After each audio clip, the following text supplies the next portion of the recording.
नमस्कार. Legal awareness web सिरीजच्या 23व्या भागात आपलं स्वागत आहे.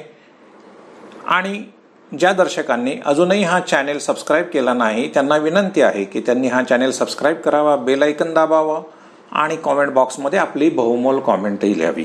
तर मित्रांनो, आपल्या KYC सिरीजमध्ये आपलं स्वागत आहे. नो युअर कॉन्स्टिट्यूशन सिरीज याचा दुसरा भाग आज आपण करतोय. अशी बनली राज्यघटना. तर भारताची स्वतंत्र राज्यघटना बनवण्यासाठी नोव्हेंबर 1946ला कॅबिनेट मिशन प्लॅननुसार भारताच्या घटना समितीची स्थापना करण्यात आली. या घटना समितीमध्ये एकूण 349 जागा होत्या. यापैकी 296 जागांवर ब्रिटिशांच्या अंमलाखाली असलेल्या भारतातून प्रतिनिधी निवडायचे होते, तर 93 जागांवर संस्थानिकांचे प्रतिनिधी हे नामनिर्देशित केले गेले. लोकसंख्येच्या प्रमाणात घटना समितीवर लोकप्रतिनिधी निवडून द्यायचे होते. ब्रिटिशांच्या अंमलाखालील भारतातून जे 296 प्रतिनिधी निवडले गेले ते मुसलमान, शीख आणि इतर वर्गांनी म्हणजे जनरल कॅटेगरीने निवडून दिले. संस्थानिकांनी मात्र आपले प्रतिनिधी नामनिर्देशित करून घटना समितीवर पाठवले. अशा रीतीने घटना समिती ही काही अंशी निवडून आलेले प्रतिनिधी आणि काही अंशी नामनिर्देशित प्रतिनिधी यांची होती. प्रॉव्हिन्शियल लेजिस्लेटिव्ह असेंब्ली म्हणजे प्रांतीय सरकारामधील आमदार हे घटना समितीवरील प्रतिनिधी निवडणार होते. म्हणजेच घटना समितीवरील प्रतिनिधी जे घटना बनवणार होते हे थेट लोकांमधून निवडून गेलेले नव्हते, तर प्रांतीय सरकारमधील लोकप्रतिनिधींद्वारा निवडलेले ते होते.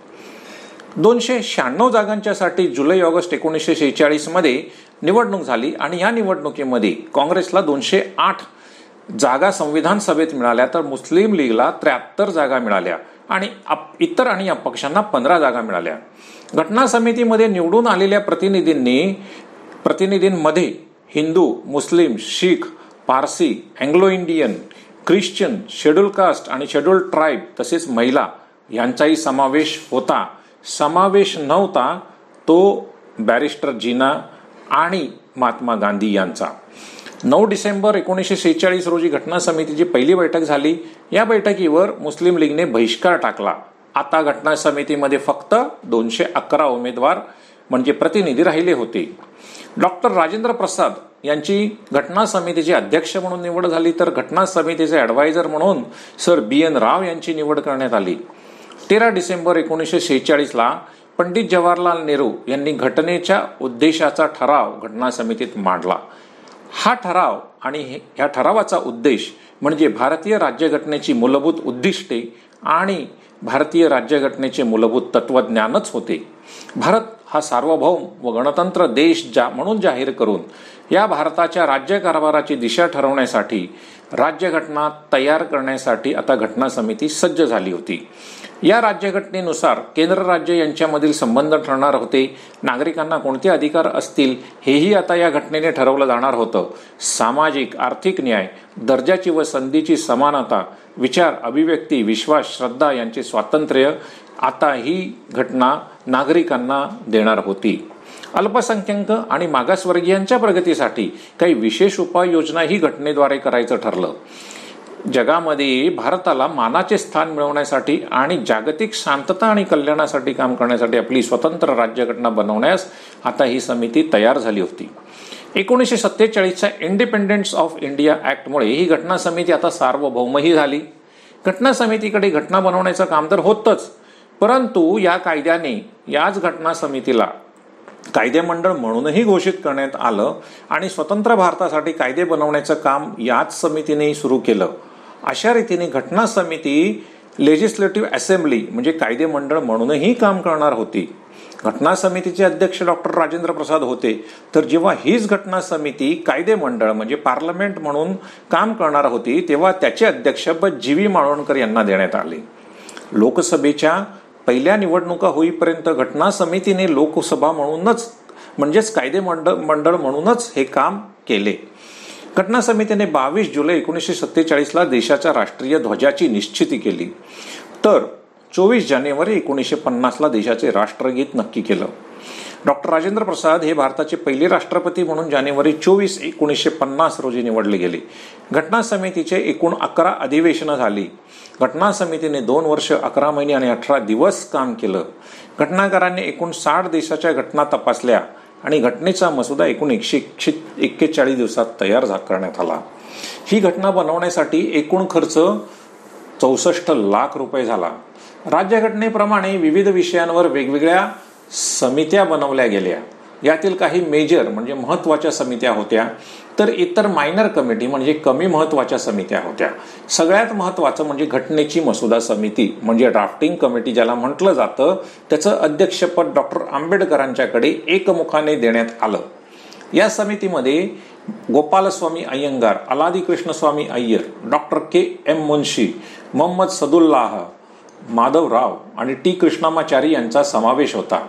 युनियन पॉवर कमिटी म्हणजे केंद्राकडे असणाऱ्या अधिकारांची निश्चिती करणारी समिती आणि युनियन कॉन्स्टिट्यूशन कमिटी ही पंडित जवाहरलाल नेहरू यांच्या अध्यक्षतेखाली केली गेली. प्रॉव्हिन्शियल कॉन्स्टिट्यूशन कमिटी म्हणजे राज्यांचे अधिकार आणि कार्यकक्षा ठरवणाऱ्या समितीचे आणि मूलभूत अधिकार आणि अल्पसंख्याक आणि आदिवासींच्या संबंधीचे च्या समितीचे अध्यक्ष सरदार वल्लभभाई पटेल होते.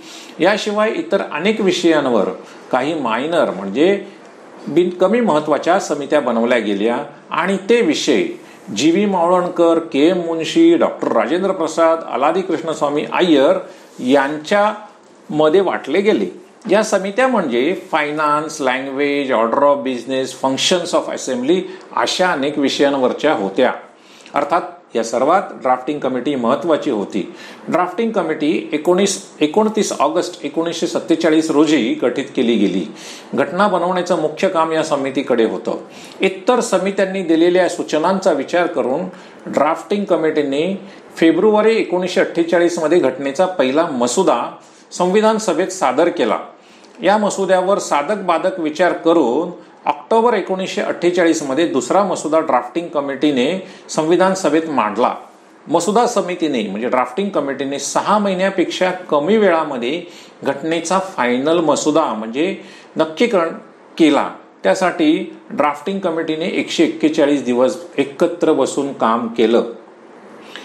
नोव्हेंबर 48 ला कमिटीचे अध्यक्ष डॉक्टर आंबेडकर यांनी घटनेचा मसुदा नक्की करून तो संविधान सभेसमोर मांडला. यावर 5 दिवस चर्चा करण्यात आली. या चर्चेनंतर 15 नोव्हेंबर 1948 ला या चर्चेमध्ये आलेल्या सूचनांच्या आधारे काही बदल करून त्या मसुद्याच्या संविधानाच्या मसुद्याचं सभेत दुसऱ्यांदा डॉक्टर बाबासाहेबांनी वाचन सुरू केलं. अशा रीतीने संविधान सभेमध्ये डॉक्टर बाबासाहेब आंबेडकरांनी बनवलेल्या संविधानाच्या मसुद्यांच्या विविध मुद्द्यांवर सखोल आणि साधक बाधक चर्चा सुरू झाली.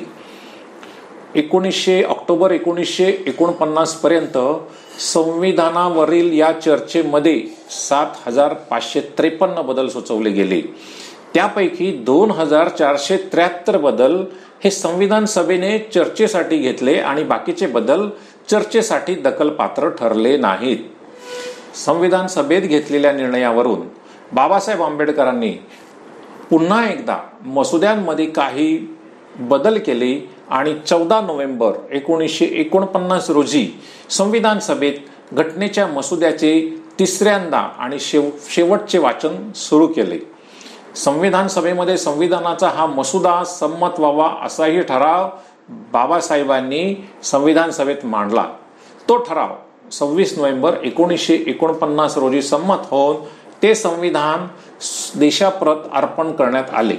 अशा रीतीने 2 वर्ष 11 महिने आणि 18 दिवसांमध्ये आपलं संविधान लोकशाही मार्गाने अनेकांच्या सूचनांचा आदर आणि विचार करून तयार करण्यात आले. या संविधानामध्ये प्रिएम्बल म्हणजे संविधानाची प्रास्ताविका, 395 आर्टिकल्स आणि 8 शेड्यूल्स होते. डॉक्टर बाबासाहेब आंबेडकर हे भारताचे कायदा मंत्री होते. संविधान सभेमध्ये संविधानाचा मसुदा बनवण्यापासून त्या संविधानातील विविध भागांवर चर्चा घडवून आणण्यात त्यांचा सिंहाचा वाटा होता. डॉक्टर बाबासाहेब आंबेडकरांनी त्यांच्या मुद्देसूद, घणाघाती आणि आग्रही वादविवाद क्षमतेने ही संविधान सभेमध्ये ही घटना मंजूर करून घेतली. राज्य आणि केंद्राचे संबंध, नागरिकांचे अधिकार, अल्पसंख्याक आणि महिलांचे अधिकार या संबंधीचा त्यांचा आग्रह, त्यांचे ज्ञान पाहून संविधान सभा दिपून गेली होती. हजारो वर्षांच्या रूढी परंपरांमध्ये आणि जाती व्यवस्थेमध्ये विभागलेल्या या देशाला समतेच्या पायावर उभे करण्यासाठी त्यांनी आपले संपूर्ण ज्ञानच पणाला लावले होते आणि हे संविधान बनवले होते. या विषयातील त्यांचं अगाध ज्ञान, संविधानासंबंधीची तळमळ आणि देशातील नागरिकांबद्दल असलेली त्यांची बांधिलकी यामुळे त्यांना फादर ऑफ कॉन्स्टिट्यूशन म्हणून ओळखलं जातं. संविधान सभेत जरी संविधान 26 नोव्हेंबर 1949 रोजी संमत झालं तरी हे संविधान लागू करण्यासाठी जानेवारी 26, 1950 ही तारीख निश्चित करण्यात आली.